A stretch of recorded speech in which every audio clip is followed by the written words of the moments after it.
சித்தப்படியே அனுப்பினீரே துணையாளரை M ஆவியாரை. ஆவியே வாரும்,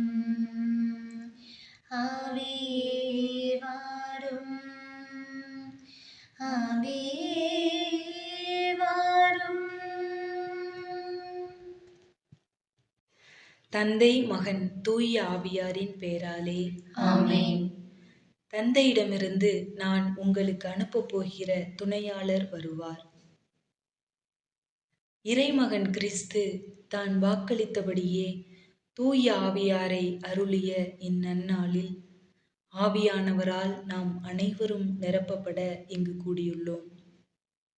தன் மகன் வாக்களித்த தூய ஆவியை பெற்றுக்கொள்ள ஆர்வமாய் அனைத்து சீடர்களையும் ஒன்றிணைத்த நம் அன்னை இந்த ஜெப வேளையிலும் நம்மோடு இருந்து நம்மை வழிநடத்த நம் வானக அரசியை அகமகிழ்வோடு இச்செப வேளைக்கு அழைப்போம். வானக அரசியே மனமகிழ்வாய், அல்லேலூயா. ஏனெனில் நின் திருவுதரம் நின்றுதித்தவர், அல்லேலூயா. முன்புரைத்தது போல் உயிர்த்தெழுந்தார், அல்லேலூயா. எங்களுக்காக இறைவனை வேண்டுவார், அல்லேலூயா. வானக அரசியே மனமகிழ்வாய், அல்லேலூயா, அல்லேலூயா, அல்லேலூயா. இறைவா, உம்முடைய திருமகனும் எங்கள் ஆண்டவருமாகிய இயேசு கிறிஸ்துவின் உயிர்ப்பினால் உலகம் மகிழ திருவுளம் கொண்டீரே. அவருடைய அன்னையாகிய கன்னி மரியாவின் பரிந்துரையால் நாங்கள் நிலை வாழ்வின் பெருமகிழ்வில் பங்கு பெற அருள் புரியும். எங்கள் ஆண்டவராகிய இயேசு கிறிஸ்து வழியாக உம்மை மன்றாடுகிறோம். ஆமென். பெந்தகோஸ்து என்னும் நாள் வந்தபோது அவர்கள் எல்லோரும் ஒரே இடத்தில் கூடியிருந்தார்கள். நெருப்பு போன்ற பிளவுற்ற நாவுகள் ஒவ்வொருவர் மேலும் வந்து அமர்ந்ததை அவர்கள் கண்டார்கள். அவர்கள் அனைவரும் தூய ஆவியால் ஆட்கொள்ளப்பட்டனர். பெந்தகோஸ்து என்பதற்கு 50ஆம் நாள், அறுவடையின் திருநாள் என்று பொருள். விதை மண்ணிலிருந்து முட்டி மேலெழுந்த அறுவடையின் மகிழ்ச்சியை சிறப்பிக்கும் யூதர்களின் மத்தியில் இறந்து புதைக்கப்பட்ட இயேசு உயிர்த்த 50ஆம் நாளை ஆவியாரில் மகிழ தன் திருச்சபையை அழைத்த நம் அன்பர் கிறிஸ்து இன்று நம்மையும் ஆவியாரில் அகமகிழ அழைக்கிறார். இந்த நன்னாளில் நம் ஆண்டவருக்கு நன்றி கூறுவோம். மீட்பு திட்டத்தில் படைப்பாளராய் தன்னை வெளிப்படுத்திய தந்தை, சிலுவையில் மீட்பராய் பிரசன்னமான மகனை தொடர்ந்து இன்று ஆவியானவர் அருள்மழை பொழிபவராய் பூமியின் முகத்தை பொலிவுற செய்து மூவொரு இறைவனின் பிரசன்னத்தை எங்கும் பரவ செய்கிறார். அவர் அளிக்கும் இந்த பெந்தகோஸ்து அனுபவத்தில் நமது இதயங்களும் அவரின் அன்பு தீயில் பற்றி எரிய இப்பாடல் வழி அருள் வேண்டுவோம். வழிகாட்டும் ஆவியே வாரும், எம்மை வழி நடத்தி வாழ்விக்க வாரும். வழிகாட்டும் ஆவியே வாரும், எம்மை வழி நடத்தி வாழ்விக்க வாரும்.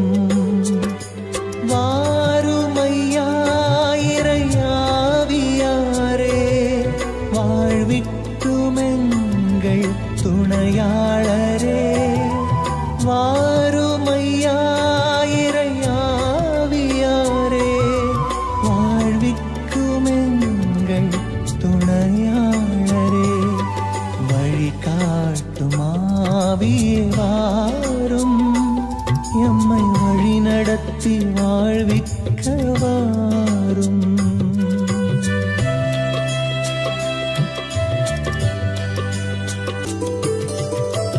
அன்பினை பொழிந்து அபிஷேகம் செய்து அருட்கொடையால் எம்மை நிரப்பணுமே.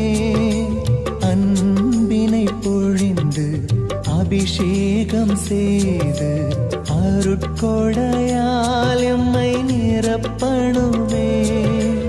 எம்பினை தீர்க்க ஜீவனை தந்த இயேசுவிடம் எம்மை சேர்க்கணுமே. எம்பினை தீர்க்க ஜீவனை தந்த இயேசுவிடம் எம்மை சேர்க்கணுமே. வழிகாட்டும் ஆவியே வாரும், எம்மை வழிநடத்தி வாழ்விக்க வாரும். திருத்தூதர் பவுல் கலாத்தியருக்கு எழுதிய திருமுகத்திலிருந்து வாசகம். பிரிவு 5 இறை வார்த்தைகள் 16 முதல் 25 வரை. தூய ஆவியின் தூண்டுதலுக்கேற்ப வாழுங்கள். அப்போது ஊனியல்பின் இச்சைகளை நிறைவேற்ற மாட்டீர்கள். ஊனியல்பின் இச்சை தூய ஆவிக்கு முரணானது. தூய ஆவியின் விருப்பம் ஊனியல்புக்கு முரணானது.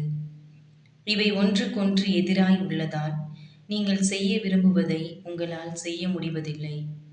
நீங்கள் தூய ஆவியால் வழிநடத்தப்பட்டால் திருச்சட்டத்திற்கு உட்பட்டவர்களாய் இருக்க மாட்டீர்கள். ஊனியல்பின் செயல்கள் யாவருக்கும் தெளிவாய் தெரியும். அவை பரத்தமை, கெட்ட நடத்தை, காமவெறி, சிலை வழிபாடு, பில்லி சூனியம், பகைமை, சண்டை சச்சரவு, பொறாமை, சீற்றம், கட்சி மனப்பான்மை, பிரிவினை, பிளவு, அழுக்காறு, குடிவெறி, களியாட்டம் முதலியவை ஆகும். இத்தகையவற்றில் ஈடுபடுவோர் இறையாட்சியை உரிமை பேராக அடைவதில்லை என்று நான் ஏற்கனவே சொன்னேன். அதையே இப்போதும் மீண்டும் சொல்கிறேன். ஆனால் தூய ஆவியின் கனியோ அன்பு, மகிழ்ச்சி, அமைதி, பொறுமை, பரிவு, நன்னயம், நம்பிக்கை, கனிவு, தன்னடக்கம் என்பவை ஆகும். இவை உள்ள இடத்தில் திருச்சட்டத்திற்கு இடமில்லை. கிறிஸ்து இயேசுவுக்கு உரியவர்கள் தங்கள் ஊனியல்பை அதன் இழி உணர்ச்சிகளோடும் இச்சைகளோடும் சேர்த்து சிலுவையில் அறைந்து விட்டார்கள். தூய ஆவியின் துணையால் நாம் வாழ்கிறோம். எனவே அந்த ஆவி காட்டும் நெறியிலேயே நடக்க முயல்வோம். ஆண்டவரின் அருள்வாக்கு. இறைவனுக்கு நன்றி. அன்பு சகோதரிகளே, சிறிது நேர அமைதியில் ஆவியாரின் கனிகளாலும் கொடைகளாலும் நாம் நிரப்பப்படுவதை உணர்வோம். இப்போது ஆவியாரின் கனிகள் ஒன்றன் பின் ஒன்றாக வாசிக்கப்படும். அமைதியில் சிறிது நேரம் ஜெபித்து ஆவியார் நம்மை அவரின் கனிகளால் நிரப்ப மன்றாடுவோம். அன்பு. அன்பின் ஆவியே வாரும், அன்பு சக்தியே வாரும், அன்பினால் எம்மை நிரப்பும். மகிழ்ச்சி. மகிழ்ச்சியின் ஆவியே வாரும், மகிழ்ச்சி சக்தியே வாரும், மகிழ்ச்சியினால் எம்மை நிரப்பும். அமைதி. அமைதியின் ஆவியே வாரும், அமைதி சக்தியே வாரும், அமைதியினால் எம்மை நிரப்பும். பொறுமை.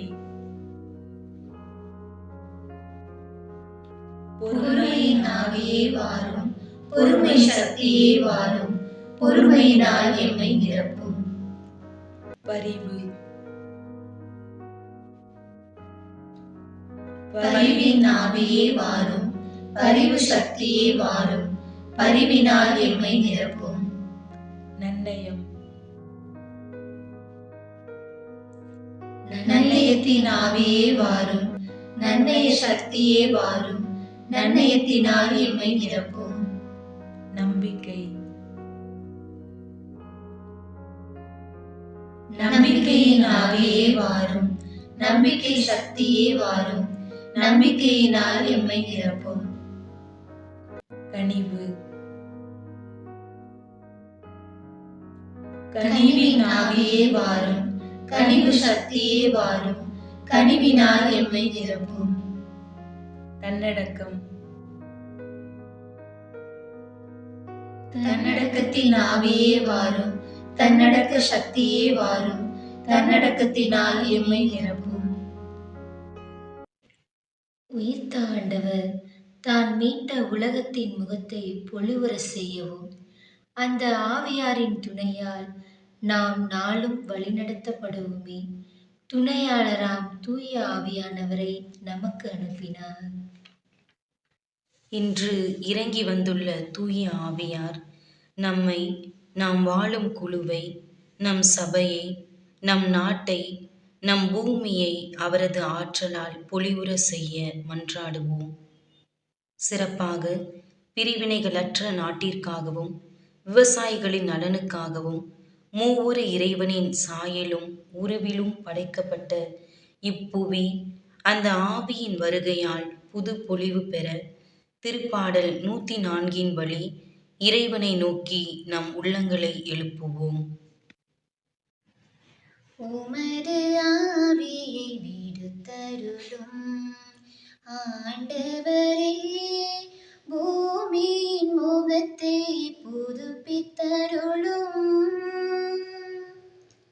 உமது ஆவியை விடுத்தருளும் ஆண்டவரே, பூமியின் முகத்தை புதுப்பித்தருளும்.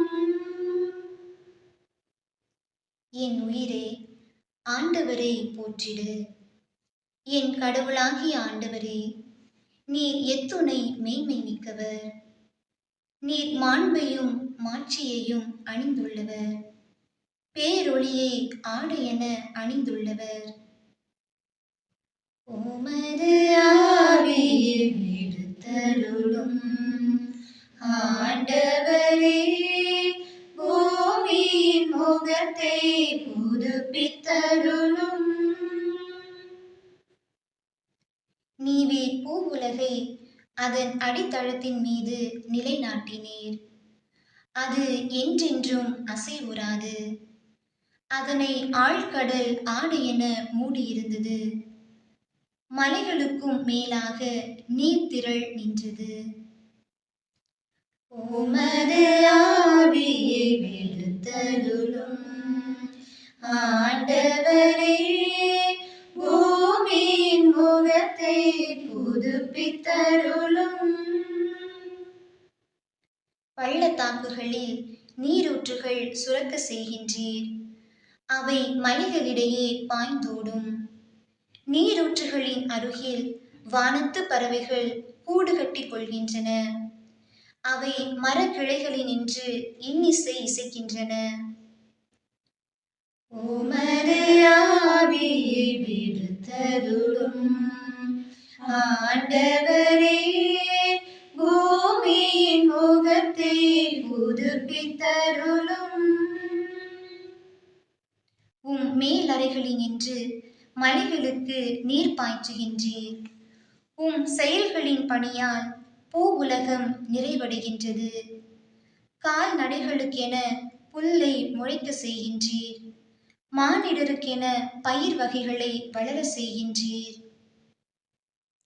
உமது ஆவியை விடுத்தருளும் ஆண்டவரே, பூமியின் முகத்தை புதுப்பித்தருளும்.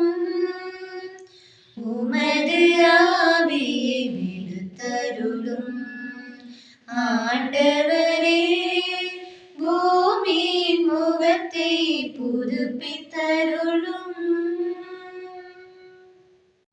ஆவியாரின் வருகையால் பெந்தகோஸ்து அனுபவம் பெற்று புது பொழிவு அடைந்துள்ள நம் புவியோடு இணைந்து நம் விண்ணக தந்தையை நோக்கி மன்றாடுவோம். விண்ணுலகில் இருக்கிற எங்கள் தந்தையே, உமது பெயர் தூயதென போற்ற பெறுக. உமது ஆட்சி வருக. உமது திருவுளம் விண்ணுலகில் நிறைவேறுவது போல மண்ணுலகிலும் நிறைவேறுக. எங்கள் அன்றாட உணவை இன்று எங்களுக்கு தாரும். எங்களுக்கு எதிராக குற்றம் செய்வோரை நாங்கள் மன்னிப்பது போல எங்கள் குற்றங்களை மன்னியும். எங்களை சோதனைக்கு உட்படுத்தாதேயும், தீமையிலிருந்து எங்களை விடுவித்தருளும். ஆமென். மரியே, உம் ஊழியர்களின் அன்னையும் அரசியுமானவரே, எங்களுக்காக வேண்டிக் கொள்ளும். தந்தை, மகன், தூய ஆவியாரின் பெயராலே ஆமென்.